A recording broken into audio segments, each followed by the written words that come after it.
আমাদের এখনো কোনো ইনফরমেশন নেই যে বলবে যে ভাড়া বাড়বে বা কিছু, এখনো বলেনি। কিন্তু আমরা তো 3 ঘন্টা 4 ঘন্টা করে লাইন দিচ্ছি সকাল থেকে, কিছু কিছু গাড়ি তো 4টে থেকে লাইন দিয়েছে। ভাড়া বাড়াতে পারছি না।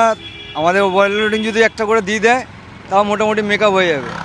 আর বাজারও তো খুবই খারাপ। গ্যাসের দাম তো 5 টাকা করে বেড়েই গেছে, একটা তো প্রবলেম আসছেই। তারপরে এই লাইনে দীর্ঘক্ষণ দাঁড়িয়ে থেকে তারপর গ্যাস ভরে চালানো, মানে সারাদিনের গন্ডগোলটা একদম 12টা বেড়ে যাচ্ছে আমাদের। আর গ্যাসের দাম তো বেড়ে গেল, মানে কোথা থেকে কোথায় চলে গেল। প্যাসে আমাদের তো ভাড়া বাড়ছে না। এর আগের দিনে এসেছি 4 ঘন্টা লাইন দিয়ে গ্যাস নিয়ে গেছি।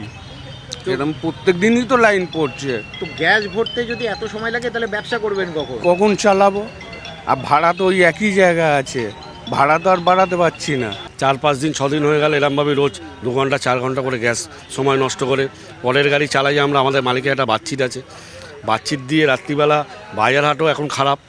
এই যে সকাল থেকে 6:30টার সময় এসছি, এখনও গ্যাস পাইনি। এই গ্যাস পেয়ে আবার গাড়ি চালিয়ে সব কিছু করতে হচ্ছে। এখন 4-5 দিন ধরে এরকম চলছে, কোনো জায়গায় গ্যাস নেই। দু একটা পাম্পে গ্যাস দিচ্ছে।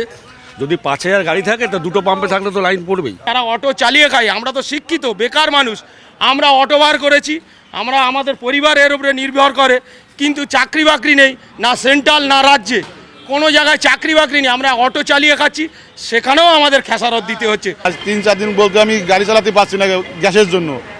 অসুবিধা পড়তে সবাই হয়রানি হতে হচ্ছে, আমরা ভাড়া পাচ্ছি না। তো আমরা কী করে আমরা চালাবো? ভাড়া তো আমাদের রুটে একদমই বাড়েনি, সত্যি করে কথা একদমই বাড়েনি।